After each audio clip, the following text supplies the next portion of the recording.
বিষয়াসকল, শিক্ষাগুৰুসকল, ছাত্ৰ ছাত্ৰীসকল আৰু শ্ৰদ্ধা ৰাইজ ভোগালী বিহুৰ শুভেচ্ছা জনাইছোঁ। আৰু চাৰ্কল অফিচাৰ ডাঙৰীয়াক ইয়াতে আনিব লাগে।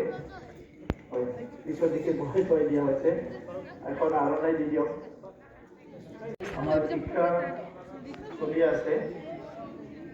এই শিক্ষা খণ্ডখন ঠিক কৰাৰ কাৰণে ভাৰতবৰ্ষৰ চৰকাৰে বহুত সময়ত বহুত নতুন নতুন গঢ়ি তুলিব পৰা নাই। যেতিয়া মানুহক মানৱ সম্পদ বুলি কৰিব নোৱাৰা হয়, তেতিয়া মানৱ জাতিৰ মাজত, মানৱ সমাজৰ মাজত আমাৰ বহুত সমস্যাৰ সৃষ্টি হয়। প্ৰকৃতিৰ বিভিন্ন সম্পদৰ লগত সকলোতকৈ শ্ৰেষ্ঠ আৰু মূল্যৱান সম্পদ হ'ল মানৱ সম্পদ। কাৰণ মানৱ জাতিয়ে সকলোকে বাচাব পাৰে, সকলোকে ধ্বংস কৰিবও পাৰে। যেতিয়া মানুহ এজনে শিক্ষা দীক্ষা লৈ বৌদ্ধিকভাৱে জ্ঞানৰ দিশৰ পৰা সকলো দিশৰ পৰা মানৱ সম্পদ হিচাপে গঢ় ল'ব পাৰে, তেনেহ'লে সেই ব্যক্তিজনৰ পৰা, সেই মানুহজনৰ পৰা অকল নিজৰ নহয়, ঘৰখনৰ নহয়, গাঁওখনৰ নহয়, ৰাজ্যখনৰ, দেশখনৰ নহয়, গোটেই বিশ্বৰ কাৰণে আমি কিবা নহয় কিবা লাভ পাব পাৰোঁ। আৰু এই কাৰণে আজি আমাৰ যিটো চৰকাৰ স্বাধীনতাৰ পৰা আজিলৈকে বহুত শিক্ষাৰ নীতিবিলাক সলনি কৰিলে। এই পলিচিবিলাক গ্ৰাম্য অঞ্চলত গ্ৰাছৰুট লেভেলত আনি পাওঁতে বহুত দেৰি হয়। আৰু এই পলিচিবিলাক যেনেকৈ ইমপ্লিমেণ্ট হ'ব লাগে তেনেকুৱা নহয়। কিছুমান পলিচি এনেকুৱাও হয় কি পলিচিটো জন্ম হ'ল দিল্লীত, আহি পাওঁতে লাগে 10-15 যিটো পলিচি লৈছে, যে নতুন education policy, new education policy, এইটো আমি চবে গ্ৰহণ কৰিছোঁ। কিন্তু সেই নিউ এডুকেশ্যন পলিচিটো ইমপ্লিমেণ্ট কৰিবলৈ যাওঁতে আৰু 10-15 বছৰ লাগি যাব। তো এইখিনি সময়ত যিটো আমাৰ ল'ৰা ছোৱালী স্কুলত আহিছে, কলেজত আহিছে, এইখিনি আমি কি কৰিম? কাৰণ পলিচিটো ইমপ্লিমেণ্ট হোৱা এটা পাৰ্ট আৰু মানৱ সম্পদ ধৰা এটা পাৰ্ট। এতিয়া আমাৰ ডাঙৰ এটা সমস্যা হৈছে আনএমপ্লয়মেণ্ট। আমাৰ কি হৈছে নিবনুৱা সমস্যা। সেই নিবনুৱা সমস্যা বুলি যিটো সমস্যা আমি ক'বলৈ বিচাৰোঁ, বিশ্বৰ বহুকেইখন দেশে নিবনুৱা সমস্যা বুলি একো সমস্যা নাই বুলি ক'ব বিচাৰে। আমাৰ ওচৰ চুবুৰী এটা দেশ আছে চাইনা। সেই চাইনাখনত আজিলৈকে আনএমপ্লয়মেণ্ট প্ৰব্লেম বুলি আমি শুনিবলৈ পোৱা নাই। কেতিয়াবা আমি ৱাল ষ্ট্ৰীট মুভমেণ্ট দেখিবলৈ পাওঁ, কেতিয়াবা বিভিন্ন মুভমেণ্ট ইউৰোপীয়ান কাণ্ট্ৰিবিলাকতো দেখিবলৈ পাওঁ, কিন্তু আজিলৈকে চাইনাত আমি আনএমপ্লয়মেণ্ট প্ৰব্লেম বুলি দেখিবলৈ পোৱা নাই। কিন্তু তেখেতসকলৰ বিশ্বৰ সৰ্ববৃহৎ যিটো জনসংখ্যা, যিটো চাইনাতে আছে। তো আমি ওচৰৰ এটা দেশ শুভেচ্ছা মই আমাৰ বিটিআৰবাসী আৰু অসমবাসীলৈ জনাইছোঁ। এই ভোগালী বিহু আমাৰ সমাজত, জাতীয় জীৱনত এটা ঐক্য শান্তি অটুট ৰাখিব আৰু আমাৰ যিটো সংস্কৃতি সেইটো সদায় উজ্বলাই ৰাখিব। মই আমাৰ যিখিনি জনগণ আছে, কৰোনা ভাইৰাছৰ কাৰণে যথেষ্ট কষ্ট পালে, এতিয়াও কৰোনা ভাইৰাছৰ পৰিৱেশ সম্পূৰ্ণভাৱে শেষ হৈ যোৱা নাই।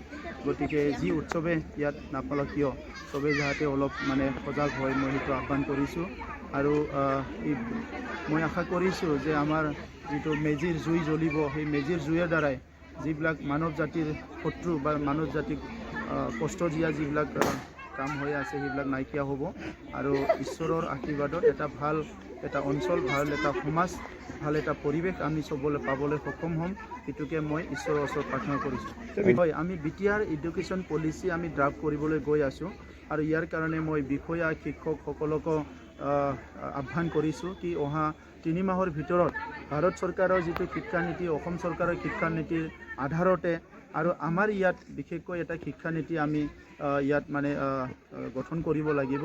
আৰু সেই শিক্ষানীতি আমি বড়োলেণ্ড শিক্ষানীতিটো আমি লৈ পেলাই আমাৰ বিভিন্ন শ্ৰেণীৰ ছাত্ৰ ছাত্ৰী ল'ৰা ছোৱালীক লৈ পেলাই কেনেকৈ গুণগত শিক্ষা দিব পৰা যায়, সকলো তেনেকৈ এমপ্লয়মেণ্ট পাবলৈ সক্ষম হয়, সেই পলিচিখিনি লৈ পেলাই আমি আগবাঢ়ি যাম। হয়, BTCৰ সমস্যা বহুত আছে। শিক্ষকৰ সমস্যা, OBB শিক্ষকৰ সমস্যা, 99ৰ সমস্যা, টেট পাছ কৰা সকলৰ সমস্যা, ড্ৰপ কষ্ট আছে, বিভিন্ন সমস্যা আছে। এই সমস্যাবিলাক যোৱা 17 বছৰত প্ৰত্যেক বছৰতে এটা সমাধান কৰিলে এতিয়ালৈকে সমস্যাই নাইকিয়া হ'লহেঁতেন কিন্তু 17 বছৰত প্ৰত্যেকটো সমস্যাক পেণ্ডিং কৰি ৰখাৰ কাৰণে এতিয়া বহুত জটিল এটা ৰূপ ধাৰণ কৰিছে কিন্তু মই আশা কৰিছোঁ যিমানে জটিল নহওক কিয় সেইটো লাহে লাহেকৈ আমি প্ৰত্যেকটো সমস্যাৰ সমাধান কৰিব পাৰিম কস্তুৰবাটো আমাৰ বালিকা যিটো বিদ্যালয় ইয়াৰ আজি হোষ্টেল ইয়াত উদ্বোধন হৈছে বিভিন্ন অঞ্চলৰ হোষ্টেল উদ্বোধন হৈ আছে গাৰ্লছ ষ্টুডেণ্টবিলাকক স্পেচিয়েলি গুৰুত্ব দিয়া এইকাৰণে হৈছে যোৱা বহুত বছৰ ধৰি গাৰ্লছসকলৰ বা ছোৱালীসকলৰ বা মহিলাসকলৰ যিবিলাক কাম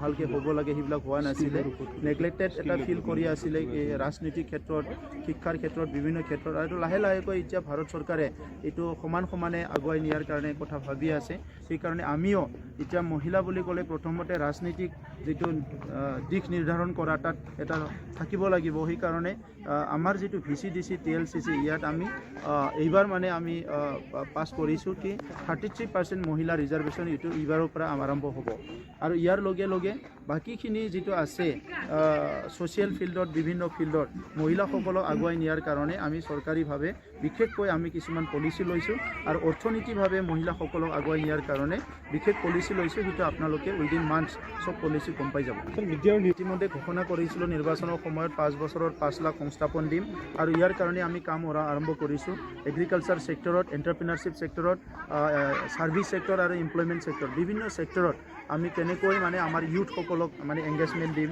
ইয়াৰ কাৰণে পলিচি আমি বনাই আছোঁ আৰু মই ভাবোঁ যে আমি কোৱাৰ নিচিনা আমি বছৰত 1 লাখ নহয় কেতিয়াবা 1.5-2 লাখো আমি এমপ্লয়মেণ্ট দিব পাৰিম মই সেইটো আশা কৰিছোঁ আপুনি মই BTR কথা কৈছোঁ BTRত যিটো আছে এটা কমপ্লেইন আহি আছে আমাৰ শিক্ষা বিষয়বিলাকৰ বিষয়া বা বিষয় অফিচবিলাকত বহুত কৰাপশ্যন হৈ আছে মানে ট্ৰেন্সফাৰত পইচা লয় কিবাত পইচা লয় সেইবিলাক শুনি আছোঁ সেইকাৰণে মই বিষয়াসকলক কৈছোঁ কি এই দুৰ্নীতিৰ যিটো বদনাম ইয়াৰ পৰা চবে মুক্ত হ'ব লাগে মই তেখেতসকলক আহ্বান কৰিছোঁ হৈ গৈছে ইয়াৰ কাৰণে 19টা যিটো প্ৰস্তাৱ সেইটো হাইকোৰ্টৰ নিৰ্দেশ মৰ্মে ইয়াত ফ্ল'ৰ টেষ্ট হৈছে এতিয়া চৰকাৰ গঠন হ'ল এতিয়া এনে একো নাই এইটো তেখেতে মানে নিজৰ ৰাজনীতিটো নিৰ্শেষ হ'ব বুলি এটা টাইম বাইং এটা পলিচি এটা বনাইছে সময় নষ্ট কৰাৰ কাৰণে ইয়াৰ দ্বাৰা কাৰো একো লাভ নহয় KGBB যিটো আমাৰ কৰ্ম পৰিষদ তেখেতে ক'লেও সম্বৰ্ধনা জনাবলৈ ওদালগুৰিৰ পৰা আহিছে বুলি কৈছে সম্পাদক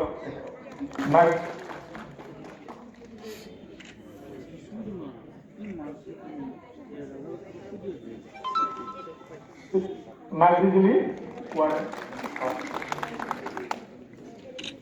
ঠিক আছে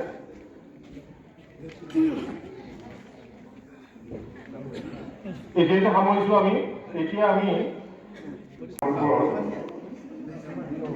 আমাৰ যিটো নতুন শ্ৰেণীৰ কথা লগতে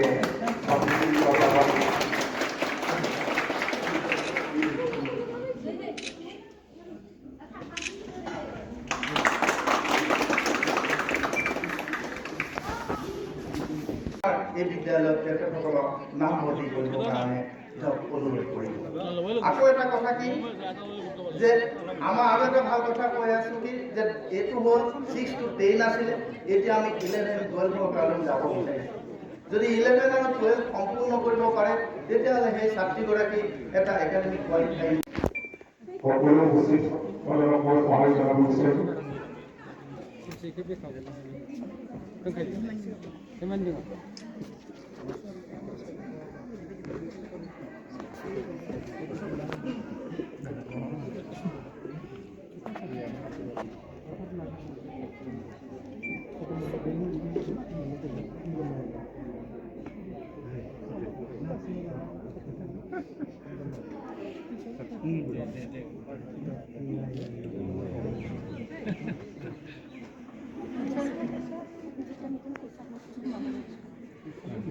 gusto din naman yan.